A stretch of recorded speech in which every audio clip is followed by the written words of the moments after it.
la conjugaison du participe présent et du gérondif. Alors, le participe présent indique une action et peut avoir un complément d'objet ou un complément de phrase, un complément circonstanciel. Donc, on va voir en détail en quoi consiste ce participe présent. C'est une forme verbale qui est invariable, c'est-à-dire qu'en fait, on ne conjugue pas. On ne met pas je tuile, nous vouil. Et quand une forme verbale ne se conjugue pas, on dit que cette forme verbale est un mode non personnel. Or, forme verbale, cela veut juste dire verbe en fait. Verbe, mais qui peut être en deux parties. Ici, c'est en une seule partie, mais quelquefois, un verbe est en plusieurs parties. C'est pour cela qu'on l'appelle forme verbale et non pas verbe. Alors, pour obtenir ce participe présent, on prend le radical de la première personne du pluriel du présent de l'indicatif. Évidemment, c'est nous. Et on y ajoute la terminaison en ANT. Prenons quelques exemples. Le verbe aller.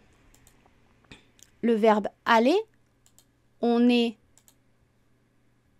a au présent nous allons, donc on enlève le ONS ici, qui est la terminaison du présent de l'indicatif, et on met à la place la terminaison du participe présent.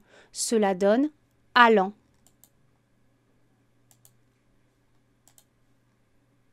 Partir.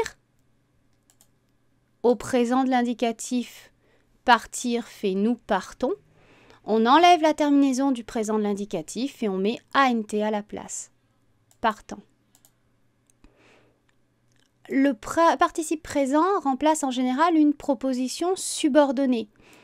C'est pour cela qu'il est suivi d'un complément circonstanciel de phrase ou d'un complément d'objet.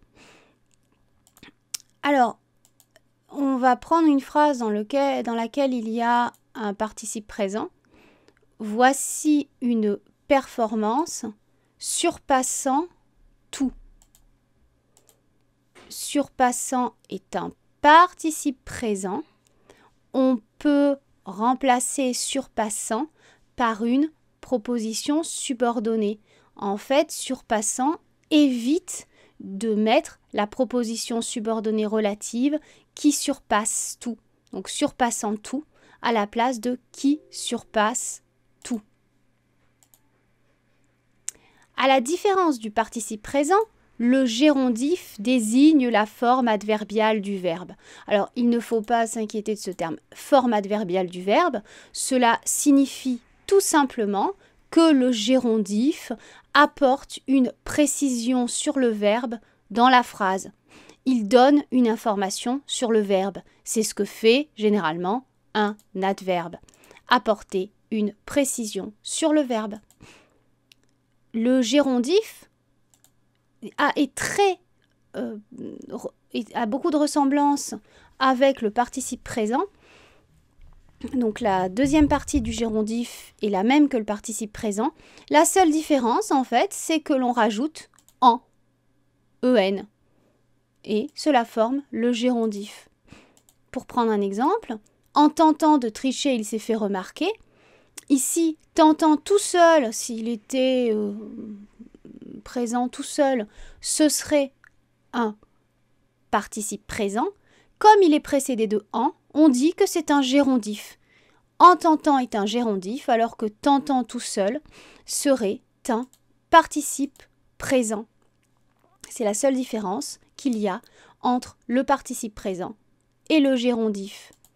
Pour résumer, le participe présent est constitué du radical du présent de l'indicatif à nous, suivi de ANT. Donc on prend le présent de l'indicatif à nous et on fait suivre de ANT, en. Le gérondif, c'est la même chose, mais il y a en avant, donc en plus participe présent. Et on va prendre un exemple de ça. Observant est un participe présent, alors que en observant est un gérondif. Merci d'avoir suivi cette vidéo. vous pouvez vous inscrire à la newsletter de mon site internet pour être au courant des nouvelles publications ou encore vous abonner à ma chaîne YouTube. À bientôt!